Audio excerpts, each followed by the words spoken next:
Hello, আসসালামু আলাইকুম everyone. কেমন আছো সবাই? আশা করছি সবাই ভালো আছো। আজকে আমরা নদীতে চলে এসেছি। সবাই মিলে নদীতে ঘুরবো এইজন্য। আচ্ছা আমাকে একটু বলো তো সবার মনের ভিতরে এরকম কেন থিংকিং হয় যে একজন একটা কাজ করলে সেটা যদি কারো ভালো লাগে তাহলে সে চিন্তা করে সেও এই কাজটা করবে, কিন্তু তার অ্যাবিলিটি আছে কিনা সেই জিনিসটা সে বুঝে না। এই নিয়ে কিন্তু বিভিন্ন সংসারে বিভিন্ন রকমই অশান্তি শুরু হয়ে যায়।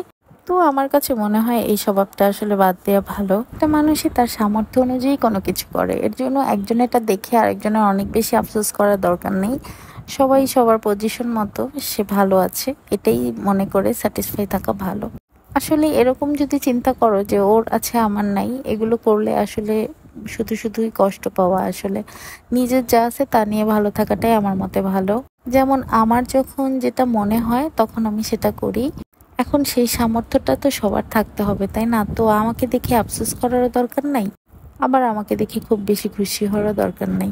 যার যা আছে তা নিয়ে ভালো থাকাটাই আমার মতে সবচেয়ে গুরুত্বপূর্ণ আর বুদ্ধিমানের কাজ। সো আজকে কিন্তু আমরা নদীতে ঘুরতে এসেছিলাম। এই ঘোরাটা আমাদের অনেক অনেক মজার ছিল। আর নদীর মধ্যে থাকলে আসলে অন্যরকম একটা ফিল হয়, এটা যারা নদীতে যায় তারাই বুঝে। সো গাইস, আজকে এই পর্যন্তই। তোমরা সবাই আমার ভিডিও দেখে থাকলে লাইক, কমেন্ট আর সাবস্ক্রাইব করবা। আমাদের দেখে তোমাদের কেমন লাগলো সেটা বলবে কমেন্ট করে। আর আজকের ভিডিওটা এই পর্যন্তই। আল্লাহ হাফেজ।